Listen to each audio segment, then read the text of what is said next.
Hey everybody, it's Greg and it's another edition of Unbreakable, the podcast.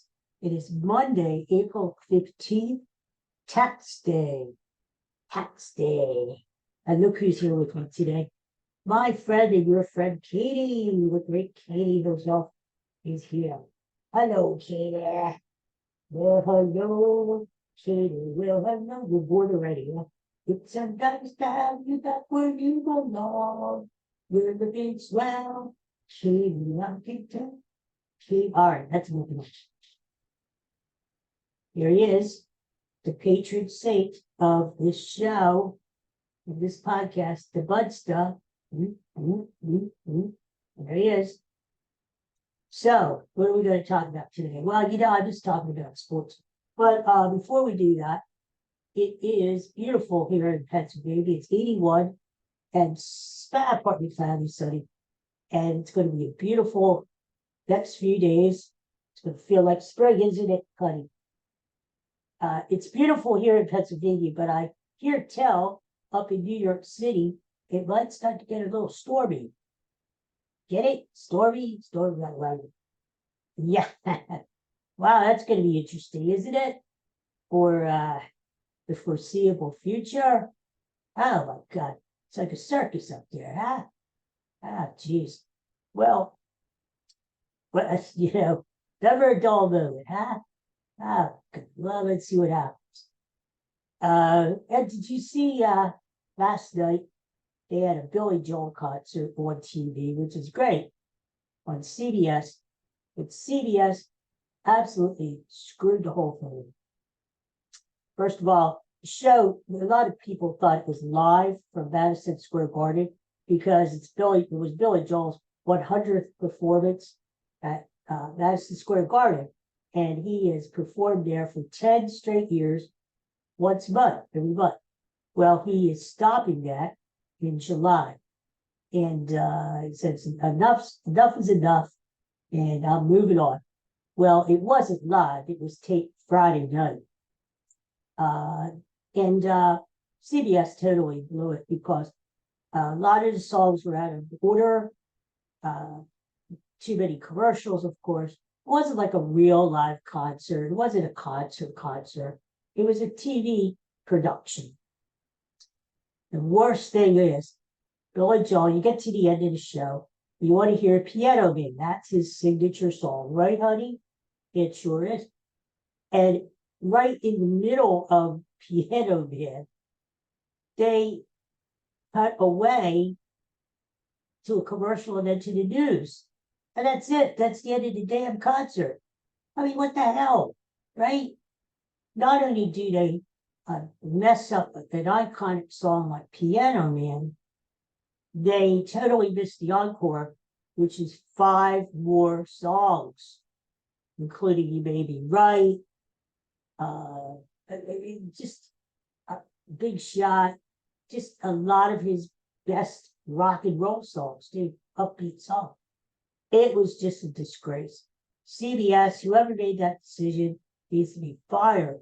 First of all, a network like that cannot do a concert. They can't do it because they have to do commercials. I mean, do you really have commercials in a live concert? I mean, come on. So that was ridiculous. CBS just wanted to take advantage of the renewed interest in Billy Joel recently, since he came out with his new song, Turn the Lights Off. So they wanted to take advantage of that, which, okay, I don't blame them. But if you're going to do it, don't do it half-assed. Do it right. Don't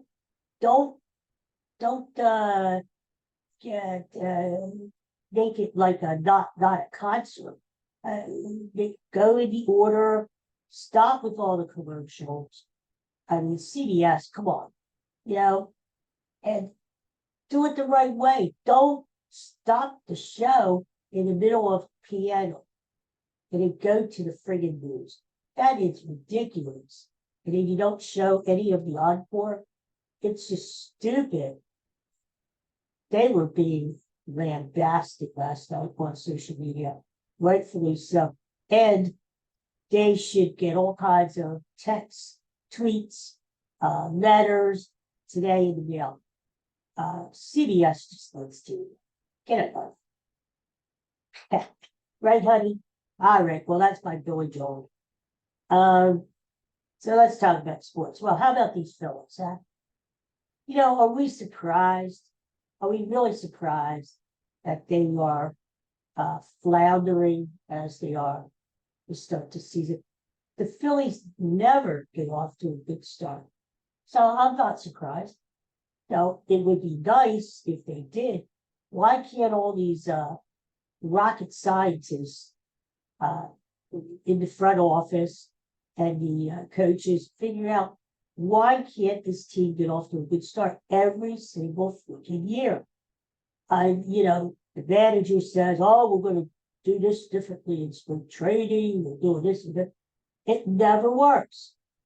The Phillies start to kick it into gear maybe in June when the weather gets warmer. And, it would have been nice to get off to a decent start because this division is up for grabs. Atlanta, they're not what they used to be. They're going to scuffle this year. They're going to have a decent year, but they're not going to run away with the division. Number one, Spencer Strider was out for the year.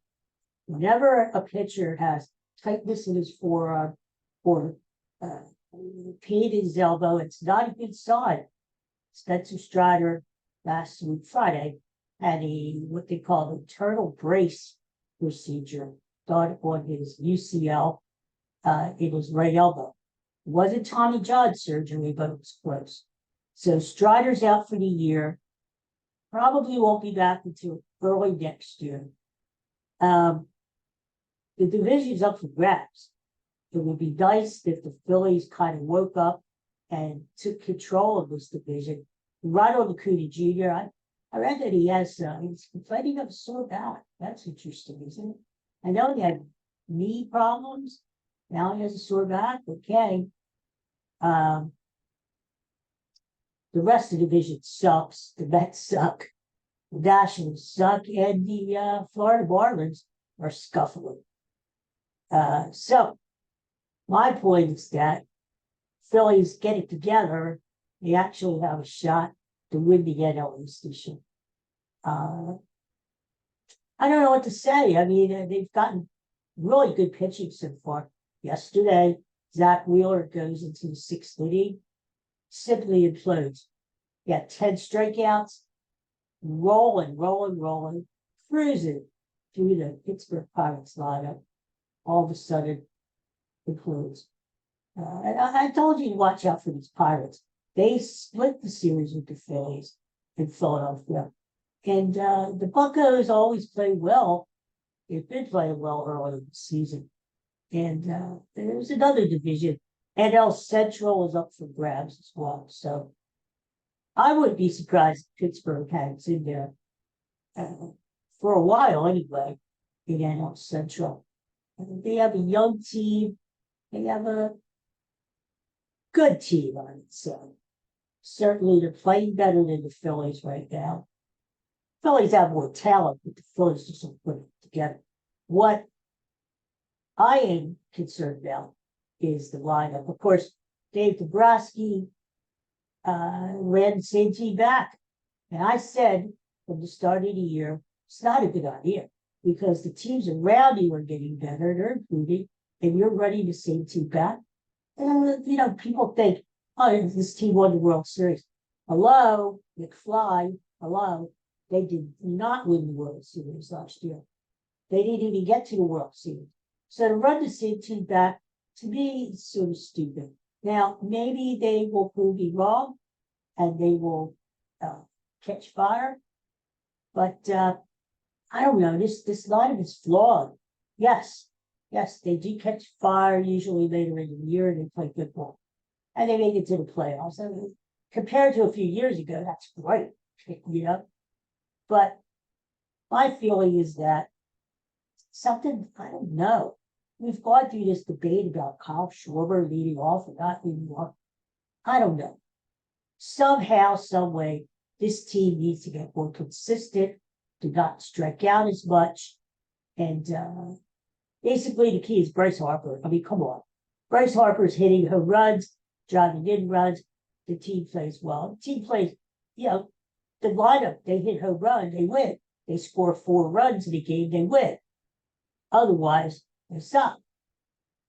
It's easy. It's very simple.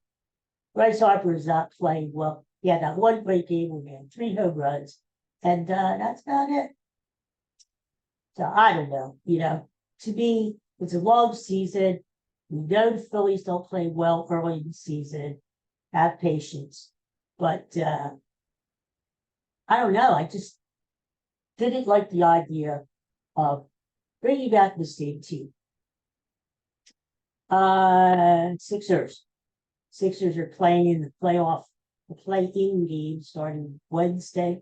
They're playing Miami in Philly. Dangerous team because Miami has experience. Jimmy Butler is a Philly killer. Bam Adebayo usually plays well against Joel Embiid. Miami has a great coach. We got to favor the Sixers in that game, but I would have rather than had another opponent. Miami is scary. And I don't know. I mean, Sixers won 8 great games in a row to finish the season, and they still were in the play-in tournament. I don't know. If Sixers get by Miami, it clinches the number 7 spot. I kind of like them if they play the Knicks. Knicks had their number this year, though. I wouldn't be surprised if the Knicks beat up in a playoff series. But I don't know. I think if the Sixers get by Miami, and I expect them to, I would say the Sixers are. I think this is the year they get to the Eastern Conference Finals. I think it's Sixers in Boston playing for the East. That's my prediction. Sixers in Boston. They got to get by Miami on Wednesday. Let's see what happens. Flyers. I wouldn't be too angry with the Flyers if they don't make the playoffs. I mean, you got to keep the bigger picture in mind. And the bigger picture is long term. This is icing on the cake. This is gravy this year. Nobody expected the Flyers to make the playoffs. Nobody expected it to be such a fun, exciting year as it's been. It's a bummer that the Flyers are choking at the end. But if the Flyers don't make the playoffs, I'm not ready to jump off a bridge or anything like that. But it would be nice, but this team is going in the right direction. And with Keith Jones, Danny Briere, team is heading in the right direction. So, I'm not totally sad. Eagles draft is in 2 weeks. A lot of excitement. Who are the Eagles going to pick? Where are they going to pick? My prediction is the Eagles will not pick at number 22. They're going to move up in the draft. The Eagles always have a player targeted. And since the Eagles have extra draft picks this year, can't pay all these guys. They don't have enough room. I say, knowing Howie Roseman's history, he is going to package some of these picks. He's going to move up in the draft. And he's going to target someone the team needs. Judging from last year, this team needs a lot of defensive help, especially in the secondary. Yeah, they got Slay and Bradbury coming back next year, but getting old, lost a step or two, not as good as what they once were. Team needs to start rebuilding the secondary. I would be opposed if they took 2 quarterbacks early in the draft, sort of like the year when they took Lito Shepherd and Sidney Brown, Sheldon. in the draft. And they were set for years. So forget about the tight end talk. They could get tight end later in the draft. Forget about the wide receiver, backup quarterback, blah, blah, blah, blah, blah. This team needs to focus on defense this draft. Get something in the young linebackers too. Always good to draft defensive or offensive line as well. But my feeling is quarterback, safety. So it's this is my favorite time of the year sports wise, because we've got all this going on. We just had the Masters yesterday. Scotty Scheffler, what a golfer he is, huh? This is so intimidating. All these other golfers are tied with him going down. They're going to choke. They wither. This guy is just so full under pressure, and you just know he's going to win. You just know it. So you'll get there, little one. Oh my God, Jesus.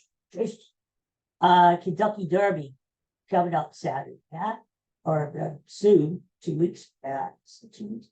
First Saturday in May. Indianapolis 500 coming up. I mean, there's all this stuff, it's great. It's a great time of the year. Playoffs, basketball playoffs will be starting up. Hey, you know who I'd like to lose? I gotta tell you. Indiana Pacers are playing the Milwaukee Bucks. Play the Pacers. The Pacers, first of all, are underdogs in the series. The Bucks limped home under Doc Rivers, who we know sucks. The Pacers beat the Bucks 4 out of 5 games this year, and they played. The Pacers are a young team that likes to run. The Bucks are slow and old, and Giannis is hurt. He'll probably be back for the playoffs, but it all adds up to. I used to really like the Bucks. I thought they were a really good team. Now I'm not so sure. They're just so inconsistent. Plus, how I feel about Doc Rivers. And I would not be surprised if Indiana upset them starting next week. That's my upset pick for the playoffs. Otherwise, we'll see how it's going to go. It's going to be a fun basketball season basketball playoff season because there's just so much parity. Other than the Celtics being this juggernaut and the Nuggets. I mean, come on. It looks like Celtics, Nuggets in the finals, which would be a great final. But anything can happen up until then. That's going to be fun. The hockey playoffs will be starting too. And of course, we continue with baseball, the NFL draft. The sports lovers' dream this time of year, isn't it? I love it. All right, well, that's it for today. That's our episode, right, Katie girl? Thank you for joining me, sweetheart. And thank you for joining me, sweetheart. And I hope everybody has a great day out there. And don't forget, there's stormy times brewing. Stormy weather. Stormy weather. So we say goodbye. Patron saint of the podcast says goodbye. And everybody have a great day. Talk to you soon. Peace and love. Peace and love. See you soon. Bye.